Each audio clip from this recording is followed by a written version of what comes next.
Kalau Gus Ipin tadi ngomong belum ulang tahun, jadi belum bisa daftar pilkada. Nah, kenapa sih waktu itu kok bisa yakin ini usia masih muda tapi yakin jadi young leaders. Itu kan jadi pemimpin itu bebannya berat, tanggung jawabnya juga besar. Apa yang membuat Gus Ipin yakin waktu itu? Enggak, saya sama Mas Emil sama Mas Maman itu sepakat bahwa kita umur nggak ada yang tahu, bos. Lu jangan nganggap 25 tahun muda. Saya sekarang 35, udah 10 tahun mulai dari wakil bupati jadi bupati. Tapi saya punya pengalaman bapak saya meninggal di usia 41 tahun. Dan sejak saat itu saya nggak bakal merasa bahwa oh entar lah masih entar. Nggak bisa. Saya punya pengalaman ditinggal bapak di usia saya masih 16 tahun, saya punya 3 adik, kemudian anak pertama gitu. Jadi pukulannya begitu kerasa gitu. Dan di saat itu saya yang mengalami masa di mana mulai dari susah sampai bangkit. Kemudian waktu saya masih sebagai anak muda ingin merasakan menikmati madunya kehidupan gitu. Tiba-tiba bapak saya meninggal.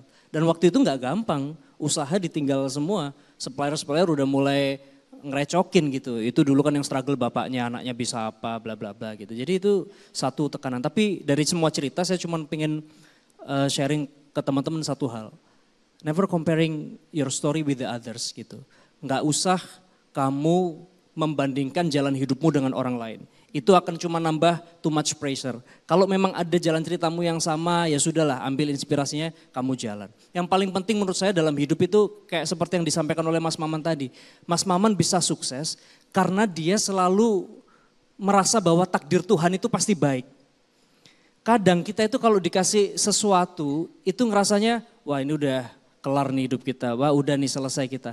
Padahal cara kita merespon takdir itu yang akan menentukan kita nanti akan kemana. Contoh, waktu bapak saya meninggal, saya mungkin punya pilihan.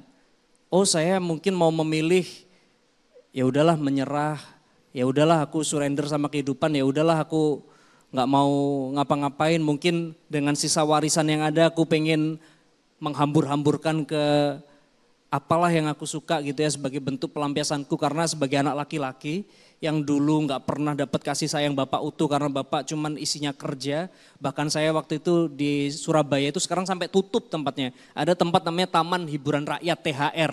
Itu di sebelahnya mall yang tempatnya IT gitu. Itu saya pengen main ke sana aja bapak saya nggak bisa ngeluangin waktu sampai pinjem motor gitu. Saking saya pengen kayak teman-teman yang lain yang bisa diajak main sama bapaknya. Sampai sebegitu desperate-nya saya akan sosok seorang ayah. Dan begitu pengen, aku besok cita-citanya nemenin bapak kerja.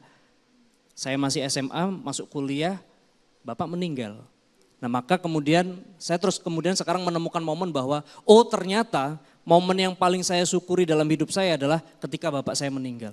Mungkin kalau bapak saya nggak meninggal mungkin saya terlena dengan semua kemewahan yang bapak saya bakal kasih. Tetapi begitu saya menyadari bahwa sekarang you yang jadi bapak di rumah ini. Kamu yang sekarang ambil tanggung jawab. Maka mungkin mengantarkan saya ke tempat seperti yang saya ada sekarang. Ya tentu dibentuk juga dengan pertemanan dengan Mas Emil, dibentuk juga dengan lingkaran politik sama Mas Maman dan segala macam. Tapi yang paling saya syukuri sekarang, jadi kematian bapak saya itu jadi momen yang paling saya tangisi, tetapi sekaligus yang paling saya syukuri. Itu yang saya maksud dengan bagaimana caramu merespon takdir, itu yang akan menentukan di mana nanti kamu akan berlabuh. Itu. Jelajahi cara baru mendapatkan informasi. Download Metro TV Extend sekarang.